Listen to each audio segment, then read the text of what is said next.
তখন জাগ্রতা দেবীকে শ্রীরামচন্দ্র বলেন, কোথায় প্রতিষ্ঠিতা হতে চান? তখন বললেন, পৃথিবীর মধ্যস্থল কিলোগ্রামে রয়েছে এক সতীপীঠ, আমি সেইখানে প্রতিষ্ঠা লাভ করতে চাই। তখন হনুমান এক স্কন্ধে দেবীকে, অপর স্কন্ধে রাম এবং লক্ষ্মণকে সঙ্গে নিয়ে আমাদের আদি মন্দিরে উঠে প্রতিষ্ঠা লাভ করেন। তো মহাপীঠে মহামায়া করিয়া স্থাপনা, যোগাদ্দা নামেতে হইল ঘোষণা। পাহাড় যখন আক্রমণ করেছিল তারপর থেকেই মাকে জলের মধ্যে রাখা হয়। আচ্ছা, তার ওই সেই ভয়েই এই জলটার ভেতরে মাকে রাখা হয় সারা বছর।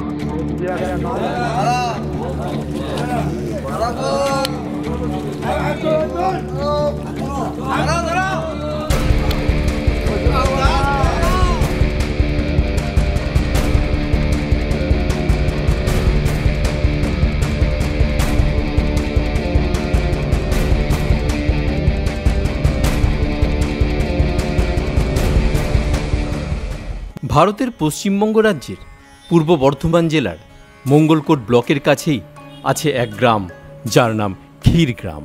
কাটোয়া থেকে ট্রেনে কিংবা বাসে বর্ধমান যাওয়ার পথে নামতে হবে একটি জায়গায়, যার নাম কৈচর। আর এই কৈচর থেকে বাস বা টোটোতে মাত্র 4 কিলোমিটার গেলেই পৌঁছে যাওয়া যায় ক্ষীরগ্রামে। 51 সতীপীঠের এক পীঠ হলো এই ক্ষীরগ্রাম। এখানকার দেবী হলেন দেবী যোগাদ্দা। সবচেয়ে আশ্চর্যের বিষয় হলো, এত সুন্দর মন্দির থাকা সত্ত্বেও কালো কোষ্টি পাথরে নির্মিত এই মন্দিরের দেবী বাস করেন মন্দির লাগোয়া ক্ষীরদিঘির জলে। বছরে মাত্র 6 দিন দেবী জল থেকে ওঠেন ডাঙায়, কিন্তু এর মধ্যে মাত্র 2 দিনই দেবীর দর্শন পান তার অগণিত ভক্তরা। রামায়ণে উল্লিখিত মহিরাবণের আরাধ্যা দেবী ছিলেন ভদ্রকালী। কথিত আছে, মহিরাবণকে কৌশলে বধ করে হনুমান যখন ফিরে আসছিলেন, সেই সময় মহিরাবণের আরাধ্যা দেবী ভদ্রকালী রামচন্দ্রের সঙ্গে যাওয়ার ইচ্ছা প্রকাশ করেছিলেন এবং হনুমানের কাঁধে চেপে এসেছিলেন মঙ্গলকোটের এই ক্ষীরগ্রামে। সেই থেকে নাকি এই সতীপীঠে দেবী ভদ্রকালী দেবী যোগাত্তা নামে পূজিত হয়ে আসছেন। দিনটা ছিল বৈশাখী সংক্রান্তি। স্থানীয় বাসিন্দা চঞ্চল চৌধুরী বাবুর আমন্ত্রণে সেদিন হঠাৎই রওনা দিলাম ক্ষীরগ্রামের উদ্দেশ্যে।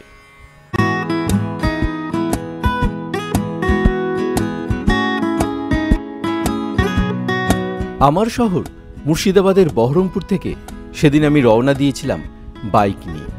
মুর্শিদাবাদের বহরমপুর থেকে কাঁদি হয়ে ভরতপুর সালার হয়ে পাঁচুন্দি এবং কাটোয়ার গা ঘেঁষে কাটোয়া বর্ধমান রোড ধরে কৈচর হয়ে আমি পৌঁছে গেলাম ক্ষীরগ্রামে, পূর্ব বর্ধমান জেলার ক্ষীরগ্রামে। মোট দূরত্ব ছিল 102 কিলোমিটার। দেবী সতীর 51 পীঠের অন্যতম পীঠ হল এই ক্ষীরগ্রাম। দেবী যোগাদ্দার মূর্তি আছে এখানে। এর সাথে জুড়ে রয়েছে বহু প্রাচীন পৌরাণিক কাহিনী এবং তার সাথে জুড়ে আছে বহু ঐতিহাসিক ঘটনাবলীও। আজকের দিনে বহু মানুষের সমাগম হয়। কেন হয় সে সমস্ত কাহিনী আপনাদের বলবো, সমস্ত ইতিহাস শোনাবো আজ আপনাদের। আসুন ঘুরে দেখি এই পবিত্র পীঠস্থান। এই এলাকাটা হচ্ছে মায়ের কাছারি বাড়ি বলা হয়। রাজামশাই আসতেন যখন পুরোনো দিনে, এখানটা উনি থাকতেন, রেস্ট করতেন। এখানে রেস্ট করতেন রাজা কীর্তিচাঁদ বাহাদুর। এইটা হচ্ছে মায়ের ভোগ ঘর, যেটা প্রত্যেক দিন যেটা ভোগ হয়। এই তো পুরনো মন্দির, তাই পুরনো মন্দির। আচ্ছা, পুরনো মন্দিরে প্রবেশ করছি, প্রথমে এইটা যেটা বললে এটা মায়ের ভোগ ঘর। প্রতিদিন অন্ন ভোগ হয়, এখানে রান্না বান্না হয়। আর ওই যে লম্বা যে এখানে কি প্রাচীন মূর্তিটা আছে? হ্যাঁ, প্রাচীন মূর্তি। এই মূর্তি জলের তলে থাকে না? এই মূর্তিটাই জলের তলায় থাকে। এটাই জলের তলায় থাকে। পৌরাণিক কাহিনী অনুযায়ী দক্ষযজ্ঞে সতী দেহত্যাগ করলে মহাদেব তার মৃতদেহ স্কন্দে নিয়ে উন্মত্ত হয়ে নৃত্য করতে থাকেন। বিষ্ণু সেই দেহ তার সুদর্শন চক্র দ্বারা ছেদন করেন। সতীর মৃতদেহের খণ্ডাংশগুলি 51টি স্থানে পতিত হয়। সেই থেকে এই 51টি স্থান দেবীর পীঠস্থান নামে পরিচিত। ক্ষীরগ্রামও এক সতীপীঠ। দেবীর ডান পায়ের বুড়ো আঙ্গুল পড়েছিল এখানে। দেবী সতীরূপে পূজিত এখানকার প্রাচীন যোগাদ্দা মূর্তিটি একসময় কোনোভাবে হারিয়ে গিয়েছিল। পরবর্তীতে বর্ধমানের মহারাজা কীর্তিচন্দ্র এই গ্রামে দেবী যোগাদ্দার একটি মন্দির নির্মাণ করান এবং সম্ভবত তাঁরই আদেশে হারিয়ে যাওয়া মূর্তিটির অনুকরণে একটি দশভুজা মহিষমর্দিনী মূর্তি তৈরি করেন গাইহাটের প্রস্তর শিল্পী নবীনচন্দ্র ভাস্কর। নতুন তৈরি হওয়া মূর্তিটি অবশ্য বছরের অন্যান্য সময়ে ক্ষীরদিঘির জলেই ডুবিয়ে রাখা হয়, কিন্তু এরই মধ্যে হঠাৎই ঘটে যায় এক কাণ্ড। ক্ষীরদিঘি সংস্কার করার সময় ফিরে পাওয়া যায় হারিয়ে যাওয়া পুরনো সেই যোগাদ্দা মূর্তিটি। মূর্তি ফেরত পাওয়ার আনন্দে আশেপাশের গ্রামের বাসিন্দাদের সাহায্যে গ্রামের মানুষ গড়ে তোলেন সম্পূর্ণ একটি আলাদা মন্দির। সেই মন্দিরে প্রতিষ্ঠিত হন ফিরে পাওয়া সেই প্রাচীন দেবী মূর্তি। ফলে বহিরাগত দর্শনার্থীরা এখন গ্রামে গেলেই দর্শন পান দেবীর। তবে সংক্রান্তিতে দুই মন্দিরেই চলে দেবীর আরাধনা। এইটা সেই যেটা বলেছিলাম 51 পিঠে পীঠস্থানের যে বেদিটা, এই সমাধিটা বৃদ্ধাঙ্গুলির। এই যে জায়গাটি, এটি সতীর যে 51টি পীঠ ছিল সেই পীঠের একটি পীঠ, এবং যে সতীর যে ডান পায়ের বুড়াঙ্গুল, সতীর যে ডান পায়ের বুড়াঙ্গুল এখানে পড়েছিল সেই স্থান হলো এটা, যেটা আপনারা দেখতে পাচ্ছেন একটি বেদি করে রাখা হয়েছে। এই জায়গাতেই নাকি পড়েছিল সতীর সেই বৃদ্ধাঙ্গুল। বন্ধুরা, এই সুযোগে একটু পরিচয় করিয়ে দিই আমার দুই সাথী, অর্থাৎ রাজুবাবু এবং চঞ্চলবাবুর সাথে। চঞ্চলবাবুর সাথে এই ক্ষীরগ্রামে যাওয়ার প্রায় 1 বছর আগে থেকেই আলাপ। তিনি প্রায়ই ফোনে আমার সাথে যোগাযোগ রেখে চলতেন এবং বারবার এই দিনটার কথাই বলতেন। তিনি বারবার আমাকে আমন্ত্রণ জানিয়েছিলেন যে দাদা একবার এখানে আসুন এবং এই সতীপীঠের কথা আপনার চ্যানেলের মাধ্যমে তুলে ধরুন। চঞ্চলবাবুর মাধ্যমেই আলাপ হয়েছিল রাজুবাবুর সাথে। রাজুবাবু বা রাজুদা, এত তার অমায়িক ব্যবহার, এত তার সহযোগিতা, আমি সত্যিই অভিভূত। তার পরিবার যেভাবে আমাকে সহযোগিতার হাত বাড়িয়ে দিয়েছিলেন আমাকে মুগ্ধ করেছিল সেদিন ভীষণ। আর চঞ্চলবাবু, আমি বুঝতেই পারিনি, নাম শুনেছিলাম চঞ্চল চৌধুরী, কিন্তু জানতাম না তিনি একজন ইসলাম ধর্মাবলম্বী। নিজের ধর্মের পাশাপাশি অপর ধর্মের প্রতি তার যে শ্রদ্ধা, সেটা আমি দেখে সেদিন সত্যিই অবাক হয়ে গিয়েছিলাম। আটচালার নান মন্দিরটা, এটা মেন মন্দির, এটাই মেন মন্দির, এটাই মেন মন্দির, এই যে মেন মন্দির। তাহলে এগুলোকে ইয়ে করা এই ঠাকুরটা ওইখান থেকে। হ্যালো,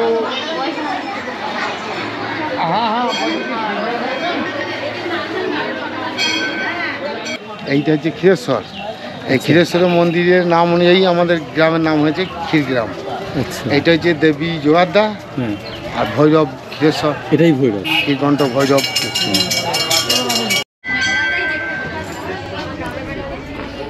একসময় এই ক্ষীরগ্রামে বেশ কিছু চতুষ্পাঠী ছিল, মিলেছে বহু প্রাচীন পুঁথিও। জানা যায় বেশ কয়েকজন পণ্ডিত এই গ্রামে বিদ্যাচর্চা করতেন। গবেষক যজ্ঞেশ্বর চৌধুরীর লেখা থেকে জানা যায় এই জনপদে অন্তত 40টি যোগাদ্দা বন্দনা পুঁথি মিলেছে। তবে তার মতে সবথেকে আগে যোগাদ্দা বন্দনা লিখেছিলেন কবি কৃত্তিবাস। কবির মতে রামায়ণের কালে মহিরাবণ বধের পরে তারই পূজিতা ভদ্রাকালী বা যোগাদ্দাকে পৃথিবীতে প্রতিষ্ঠা করেন শ্রীরামচন্দ্র। আমাদের এটা প্রত্যেক বছর 31শে বৈশাখ, এটা মানে ফিক্সড ডেট। বৈশাখ সংক্রান্তিতে মায়ের পূজা হয়। পুরো অঞ্চলটা জুড়েই এই পুজোটা হয়। 5টা গ্রাম একসাথে। কালা পাহাড় এখানে আক্রমণ করেছিল। হ্যাঁ, এবং কালা পাহাড় যখন আক্রমণ করেছিল, হ্যাঁ, তারপর থেকেই মাকে জলের মধ্যে রাখা হয়। আচ্ছা, তার ওই সেই ভয়েই? সেই ভয়। আচ্ছা, এই যে ক্ষীরেশ্বরের মাথায় আপনি চোট দেখলেন না? হ্যাঁ হ্যাঁ, আমরা ভৈরবের মাথায় যেমন দেখলাম, ভৈরবের মাথায় যখন চোটটা দেখলেন, তারপরেই আমাদের ওই ঠাকুরটা তখনই তার মানে জলে ডুবিয়ে রাখার সিস্টেমটা তারপর থেকে সেই আক্রমণের পর থেকে। আর জলে ডোবা তাই কালা পাহাড়ের আগে থেকে এই মানে ওই মন্দিরের মধ্যে, ওই মন্দিরটার ভেতরে আচ্ছা আপনার এই পুজো হতো। আর আমরা এখন তাহলে সেই মন্দিরে যাচ্ছি, আমরা যেটা যাচ্ছি, হ্যাঁ, যেটা জলে রাখা থাকে, জলে রাখা থাকে। আর আমরা যে মন্দির ঘুরে এলাম সেখানে হচ্ছে যে ওইটা যে মায়ের উদ্দেশ্যে যেখানে পুজো হয়, ভোগ হয়, যেটা পরবর্তীকালে পুকুরে পাওয়া গেছে, সেই মূর্তিটা ওখানে, তাই তো? হ্যাঁ, সেই মূর্তিটা ওখানে আছে। পরবর্তীকালে আবার যে পুকুর খনন করতে করতে যে মূর্তিটা পাওয়া গিয়েছিল, সেটা এখন ওই পুকুরের মধ্যেই একটা মন্দির ফের একটা বানিয়ে সে পাশে সেটা প্রতিষ্ঠা করা আছে।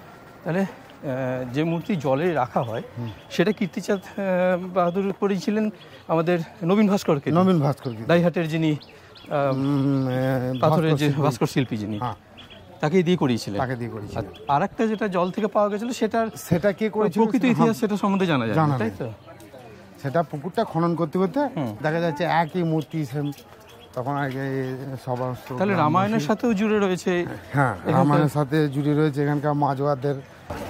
এটা তো মানে আমি আমার কাকার কাছে যেটুকু শুনেছিলাম যে মহিরাবন পুজো করতেন ভদ্রকালী রূপে পাতালে, সেইটা যখন ইয়েতে মঠে যখন পুজো হলো এই আমাদের পৃথিবীতে, তখন এটা যোগাদ্দ নাম নিয়ে আচ্ছা, মানে ভদ্রকালী যোগাদ্দা নামে পূজিত হন তারপর থেকে। প্রচণ্ড রোদ আর গরম, তবুও আমরা কোন দিকে যাবো? আমরা এদিকে যাচ্ছি। এই পুজোটাকে উপলক্ষ করে এই 5 দিন আপনার পুজো হয়, একটা মেলা বসে ছোট, হ্যাঁ প্রচুর বলি হয় এখানে, আর প্রচুর এই যে বলি হয়। আচ্ছা, আগে তো মায়ের নরবলি হতো, নরবলি এখন নরবলি কোন সময় থেকে বন্ধ হয়েছে? নরবলি বন্ধ হয়েছে সেই সাল তো আমি বলতে পারবো না, ওগুলো আমার কাকাই জোয়ার নিয়ে ভালো রিসার্চ করতেন, হ্যাঁ উনি সব কিছু জানতেন, ওনার লেখা 3-4টে বইও আছে। কিন্তু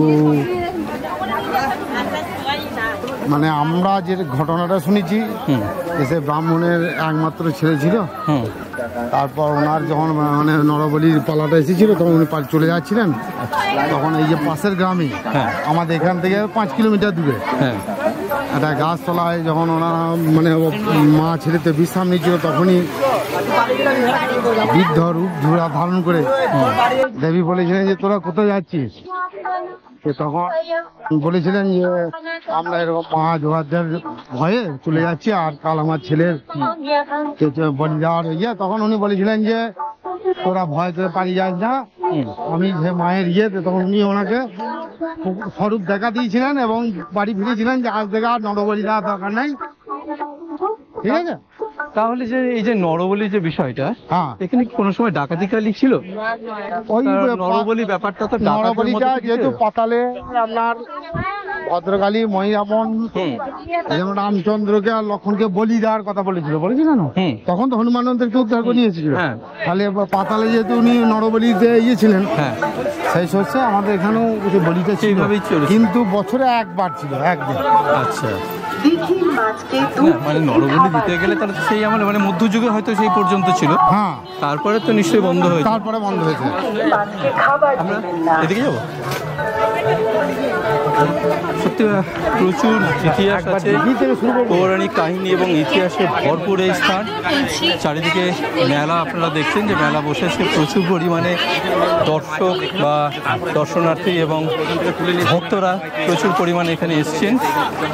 তো আপনারা দেখছেন সেই ভিড়, আজ ভীষণ ভিড় এখানে। আর এই পুজো উপলক্ষে, কারণ আজকের দিনই সাধারণ মানুষ এই দেবীকে দেখতে পাবেন, তার রূপ দর্শন করবেন। আমরাও চলেছি প্রচণ্ড ভিড়ে। এই যে মন্দিরটা আপনারা দেখছেন, এখানেই রয়েছে কিন্তু মায়ের আসল মূর্তি, যে মূর্তিটাকে জলের মধ্যে থেকে তুলে নিয়ে এসে এখানে স্থাপন করা হয় একদিনের জন্য। আবার আগামীকাল ভোর 4টার সময় আবার জলে নামিয়ে দেওয়া হবে। কোথায় নামিয়ে দেওয়া হবে, কোন পুকুরের মধ্যে ডুবিয়ে রাখা হয়, সে সবকিছু দেখাবো আজকে। মহামায়া ভৈরব ক্ষীরকাণ্টক যোগান্তক যোগাদ্দাসা মহাদেবী দক্ষিণাঙ্গুষ্ঠ পদে নম। বিষ্ণু চক্রে খণ্ডিত যে 51 পীঠ, সেই 51 পীঠের অন্যতম মহাপীঠ ক্ষীরগ্রামে ডান পায়ে বুড়ো আঙুল পড়েছিল। এখানকার অধিষ্ঠাত্রী দেবী যোগাদ্দা, দশভুজা মহিষমর্দিনী দেবী দুর্গা। এখানে আমাদের বিগ্রহ সারা বছর দিঘির জলে নিমজ্জিত থাকে।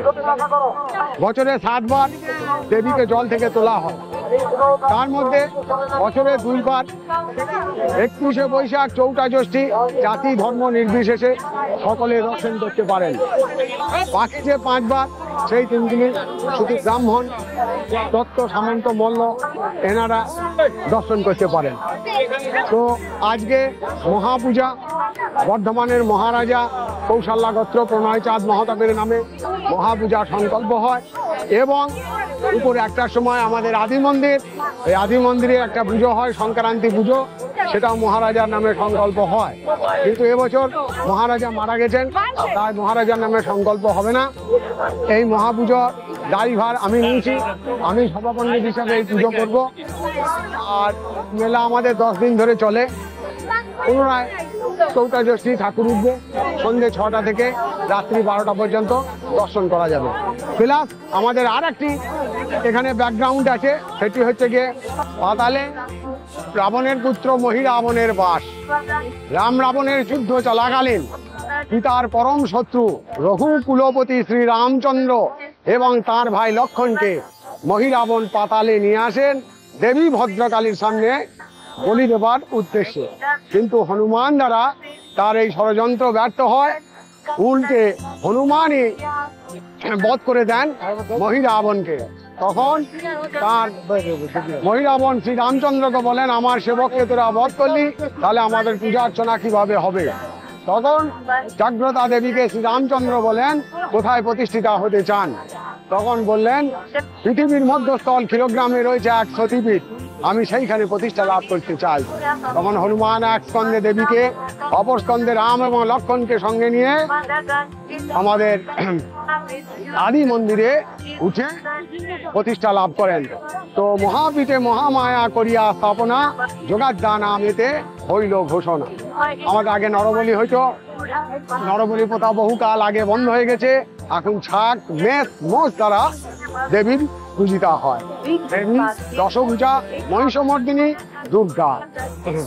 ও আয়ুর্দেহি, যশো দেহি, ভাগ্যং ভগবতী দেহি, ধনং দেহি মহামায়ে সর্ব কল্যাণকারিণী। ওম প্রসীদ ভগবত্তম্ভ, প্রসীদ ভক্ত বৎসলে, প্রসাদ মে দেবী, যোগাদ্দা দেবী নমস্তুতে। ওম সর্বা শিবে সর্বার্থ সাধিকে হরেণ্যত্তম।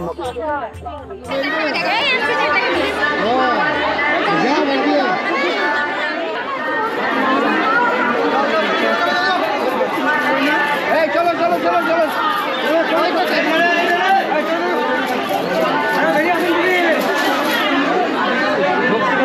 এইদিকে কি ঘুরছে?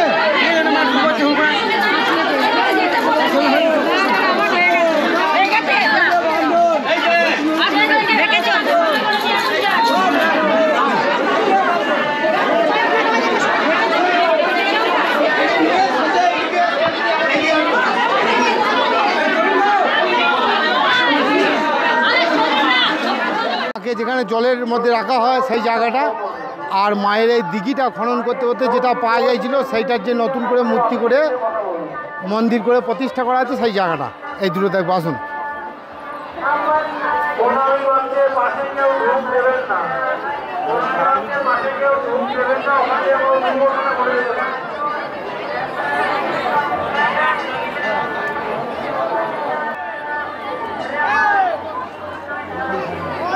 এই যে রয়েছে, আসুন। এই জলটার ভেতরে মাকে রাখা হয় সারা বছর, ডুবিয়ে রাখা হয়। দিয়ে এই দিক দিয়ে সাগরের মাধ্যমে দড়ি ধরে টেনে তুলে আপনার এখানে ওই 4 তারিখে পুজো, আর আজকে ওখানটা হচ্ছে যেটা দেখালাম, মূল মন্দিরে চলে গেছে। মূল মন্দিরে চলে গেছে। ক্ষীরগ্রামের এই দেবী যোগাদ্দাকে নিয়ে ছড়িয়ে ছিটিয়ে রয়েছে অসংখ্য লৌকিক কাহিনী। পৌরাণিক অনুপ্রবেশ সত্ত্বেও দেবী যোগাদ্দা মূলত কিন্তু লোকদেবী। অন্তর্জাদের দখলে থাকা দেবী আধিপত্যের প্রবাহে ব্রাহ্মণদের কাছে আসে। জানা যায় অন্তর্জ শ্রেণী প্রথমে দেবীকে ছাড়তে চায়নি, পরে রীতিমতো লড়াইয়ে জিতে ব্রাহ্মণরা এই দেবীর দখল পায়। সেই প্রথা মেনে আজও মহাপূজার আগের রাতে ডোমচুয়ারি খেলার আয়োজন হয় মূল মন্দিরের সামনে। ক্ষত্রিয় থেকে শুরু করে শূদ্রেরা একে একে বশ্যতা স্বীকার করে নেয় ব্রাহ্মণদের সামনে। সেখানে ব্রাহ্মণদের জয় হয় এবং প্রথা মেনে ডোমরা দেবীর উদ্দেশ্যে শরীর থেকে 1 ফোঁটা রক্ত দিয়ে শুরু করে মহাপূজার আয়োজন। সমাজের বিভিন্ন স্তরের মানুষের মেলবন্ধনে চলে এই পূজা। শোনা যায় আজ থেকে প্রায় 50 বছর আগেও এই পূজায় নরবলি হতো। কথিত আছে দেবী যোগাদ্দা অসহায় এক মার কাছে হার মেনে নিজেই নরবলি বন্ধের আদেশ দিয়েছিলেন। মানুষের স্নেহের কাছে দেবীর হার মানার এই গল্পে কথায় মিলেমিশে যায় লোকবিশ্বাস আর বাস্তব। যাই হোক বন্ধুরা, ভিডিও আজকের মতো এখানেই শেষ করছি। কেমন লাগলো সেটা কমেন্ট করে অবশ্যই জানাবেন। সবাই ভালো থাকুন, সুস্থ থাকুন। আবার দেখা হবে অন্য কোথাও, অন্য কোনোখানে। ভালো থাকবেন সবাই।